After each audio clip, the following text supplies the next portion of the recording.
Hello, everyone. So today's discussion is going to be about something that I've heard mentioned a lot of times where I work, and something that I've received a lot of feedback over the years as far as why people appreciate working for me, right? And this particular idea is be a solution provider, not a complainer, right? What do I mean by that? We've all worked with people that do this, or had people who do this that are roommates, kids, or whatever else. When people just come around and they complain about everything all the time, it gets to a point where even when you know they're right, you're kind of like, I'm tired of hearing this, right? And it doesn't instill a lot of faith. It makes you just kind of feel like, ugh, I'm tired of this, right? So how do you fix that, right? So when you start thinking about the various ways that you can be a solution provider, what comes to your mind? When you hear the term solution provider, what comes to your mind, right? I am quite literal when I think about a solution provider. A solution provider is someone who provides solutions. Those solutions can be related to any problem that you have, right? So let's say the problem is I don't like pizza from Pizza Hut. I think it's nasty. It's overly greasy and just poor quality. Okay.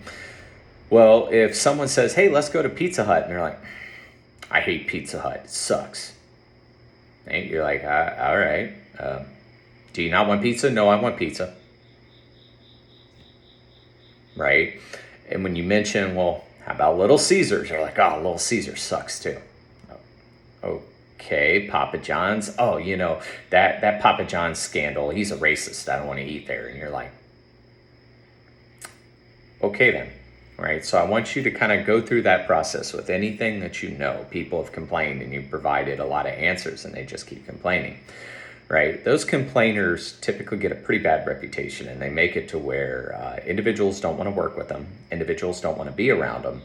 It's just like, okay, whoever your name is, I'm done with this, right?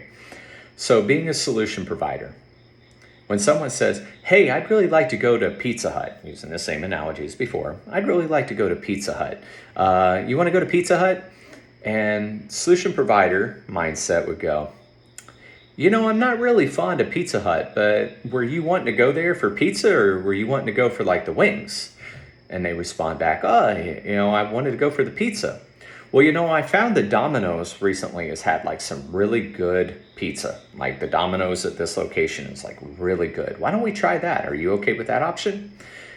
That is what's called a solution provider, right? Because at this particular point, you've identified what the requirement was, what it was that they were looking for, and you provided an alternate solution. An alternate solution that meets what it is that they want. Now, if they come back and say, you know what? I'm not a fan of Domino's. It's just not a very good. Well, what kind of pizza place do you usually like to go to other than Pizza Hut? And they respond back with, well, I like Sammio's, or I like Elizabeth's Pizza. I think it's delicious. And these are all pizza places from back where I'm originally from, right? So then you can go, oh, you know what? I really like Elizabeth's. Why don't we go there? Right? Being a solution provider, while I use pizza as an analogy, is actually something that makes people really appreciate you in the workplace, right? I'll give another example.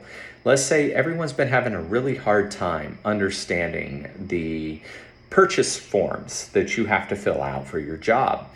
And the reason that they don't understand it is because, well, every time I submit a purchase form, all that happens is financial management rejects it. They always say no, and I don't get it. They just say, no, it's not needed. Oh, they say it's not needed, huh? So putting on your solution provider hat, contact financial management. Be like, hey guys, I see that you said this requirement I put in isn't actually viewed as a requirement by the organization.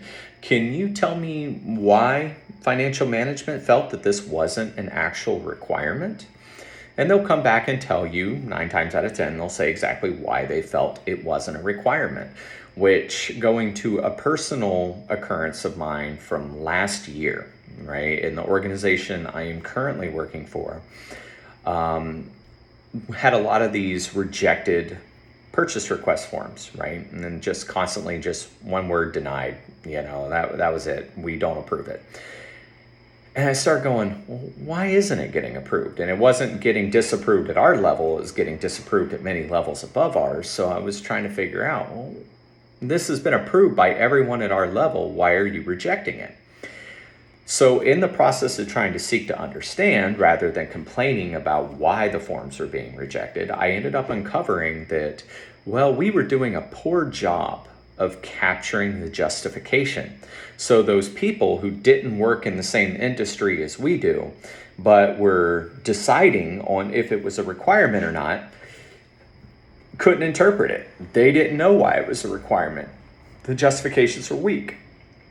So I ended up interlayering a new approach that put in the what, so what, now what into each of the justifications.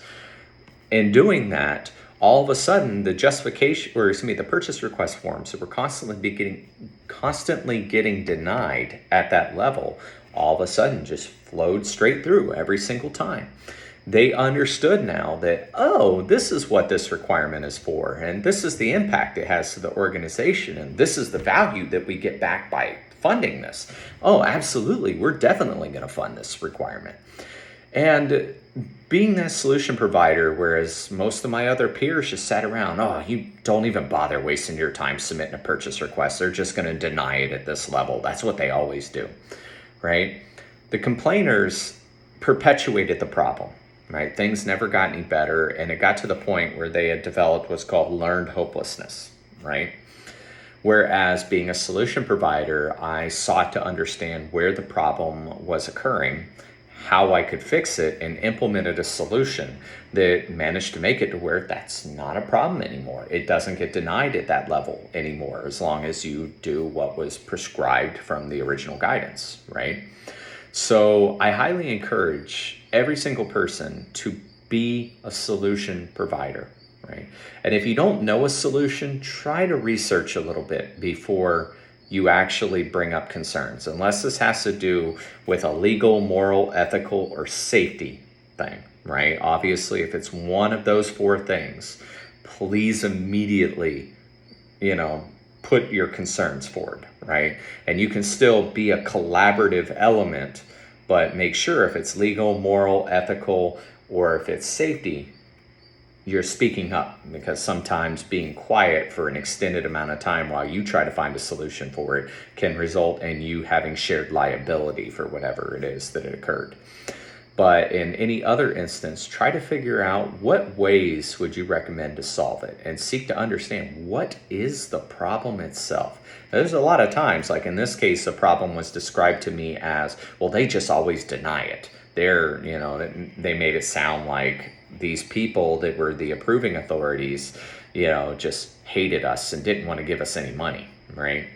And that wasn't the case. The people just didn't understand what it was that we were asking. And, human beings are very protective of their egos. So they didn't want to admit that they had no idea what it was that we were requesting, right? Because I guess they felt that that would make them look stupid. So they just denied it and said it's not a real requirement. Because, that doesn't hurt the organization too, right? But in being able to identify what it was that was holding them back from executing on these forms, I was able to devise a solution that appropriately addressed the problem moving forward. So always seek to be a solution provider. Try your best never to be that complainer in an organization. And I wish you a wonderful time. Goodbye.